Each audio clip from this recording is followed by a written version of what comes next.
नमस्कार, बहुत स्वागत है आपका। आप देख रहे हैं जी मध्य प्रदेश छत्तीसगढ़। आपके साथ मैं हूं सोनाली सिंह। भोपाल लव जिहाद केस की रिपोर्ट पर सवाल। नेता प्रतिपक्ष उमंग सिंघार ने सवाल उठाए हैं। महिला आयोग की रिपोर्ट की समीक्षा की मांग की गई है। रिपोर्ट पर सांसद आलोक शर्मा का बड़ा बयान सामने आ गया है। महिला आयोग की रिपोर्ट 100% सही, आलोक शर्मा की ओर से ये बात कही गई है। प्रदेश सरकार इसकी जांच करवाएगी। कांग्रेस के नेताओं का हाथ है, सामने आएंगे। तो बीजेपी की ओर से ये बयान दिया गया है। तो ये बड़ी खबर हम आप तक पहुंचा रहे हैं। भोपाल लव जिहाद केस की रिपोर्ट पर सवाल खड़े हुए हैं। नेता प्रतिपक्ष उमंग सिंघार ने सवाल उठाए हैं। महिला आयोग की रिपोर्ट की समीक्षा की मांग की गई है।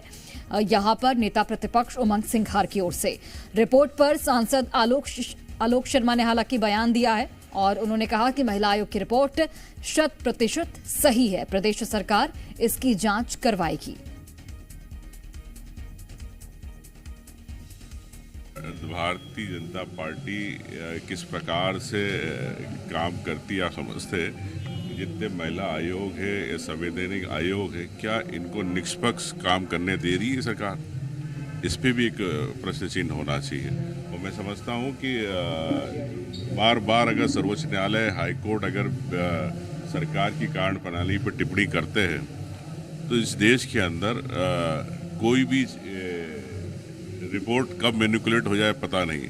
लेकिन मैं कहता हूँ कि इस प्रकार की रिपोर्ट की पूर्ण इन लोगों को फंडिंग कहाँ से हो रही है, बड़े बड़े संसाधन कौन लोग दे रहे हैं, योजनाबद्ध तरीके से हिंदू समाज की बेटियों को भेलाकर फुसलाकर उनके ऊपर वर्क करके काम किया जाता है और उनको लव जिहाद से जोड़कर उनका धर्म परिवर्तन करने के लिए प्रेरित किया जाता है। मुझे लगता है कि जो आयोग ने रिपोर्ट दी है इसके ऊपर जल्दी से जल्दी सरकार को कार्रवाई करना चाहिए। कांग्रेस क्या करती है, कौन करती है, और कांग्रेस के कौन कौन नेता भी इसमें इन्वॉल्व रहते हैं पर्दे के पीछे, भोपाल का बेटा आने वाले समय में इसको भी बता। तो देखिए, भोपाल लव जिहाद केस की रिपोर्ट पर अब सवाल खड़े किए गए हैं नेता प्रतिपक्ष उमंग सिंघार की ओर से, और महिला आयोग की रिपोर्ट की समीक्षा की मांग की गई है। हालांकि बीजेपी की ओर से इसे बेबुनियाद बता दिया गया है और सांसद आलोक शर्मा ने महिला आयोग की रिपोर्ट पर बड़ा बयान दिया है और उनकी ओर से यह साफ कर दिया गया है कि महिला आयोग की रिपोर्ट 100% सही है। हालांकि प्रदेश सरकार इसकी जांच करवाएगी, उनकी ओर से यह भी बात कही गई। और वहीं उन्होंने ये भी कहा कि कांग्रेस के नेताओं का हाथ है, सामने आएंगे। तो भोपाल लव जिहाद केस की रिपोर्ट पर सवाल खड़ा हुआ है और इसे लेकर प्रदेश की राजनीति में भी उबाल देखने को मिल रहा है। जिस तरीके से भोली भाली हिंदू लड़कियों को यहां पर पहले प्रेम जाल में फंसाया जाता था, धर्म परिवर्तन का भी दबाव बनाया जाता था और इसके बाद उनके साथ दुष्कर्म किया जाता था और वीडियो भी बनाया जाता था। इन तमाम मुद्दों को लेकर लगातार कार्रवाई की जा रही है। जो मुख्य आरोपी है, उसके अलावा भी कई आरोपी ऑलरेडी गिरफ्तार हो चुके हैं। लेकिन अब चूंकि महिला आयोग ने इस पूरे मामले पर एक रिपोर्ट तैयार की है, उस रिपोर्ट पर सवाल खड़े किए गए हैं। कांग्रेस की ओर से नेता प्रतिपक्ष उमंग सिंघार ने सवाल उठाए हैं और महिला आयोग की रिपोर्ट की समीक्षा की मांग की गई है।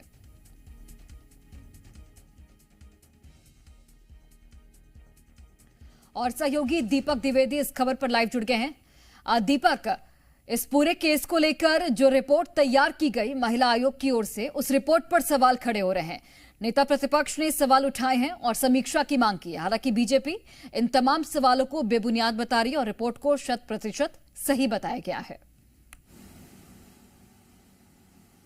जी बता दें कि जिस तरीके की जो रिपोर्ट पेश की गई वो कहीं ना कहीं चौंकाने वाली, क्योंकि जो अंदेशा लगाया जा रहा था अवैध फंडिंग का, वो रिपोर्ट में सामने आ गया। इसके अलावा जो अलग अलग संस्थाओं को पैसे कहां से फंड किए जा रहे हैं, ये बड़ा प्रश्न रिपोर्ट में निकलकर सामने आया है। हालांकि इस पूरी रिपोर्ट को भोपाल सांसद ने सही बताया और उन्होंने यह भी कहा कि मैं पहले से ही यह प्रश्न उठाता हुआ नजर आ रहा था। मैं पहले से कह रहा था कि इनको फंडिंग की जा रही है, इनके पास इतने अच्छे पहनने के कपड़े, मकान, गाड़ियां कहां से आती, कहीं ना कहीं इनको फंडिंग की जा रही थी। तो वहीं नेता प्रतिपक्ष उमंग सिंघार ने भी इस पर प्रश्न खड़े कर दिए। कहा कि रिपोर्ट की फिर से समीक्षा की जानी चाहिए, क्योंकि जो रिपोर्ट आई है वो कहीं ना कहीं ये दबाव में आई है, क्योंकि बीजेपी की सरकार है और वो कोई भी रिपोर्ट निष्पक्षता से पेश नहीं करने देगी। फिलहाल इन सब घमासान के बीच भोपाल कलेक्टर का भी साफ कहना है कि हम इस पूरे मामले में जांच कर रहे हैं और हमने जो अवैध पाया उसे गिराने का भी काम किया है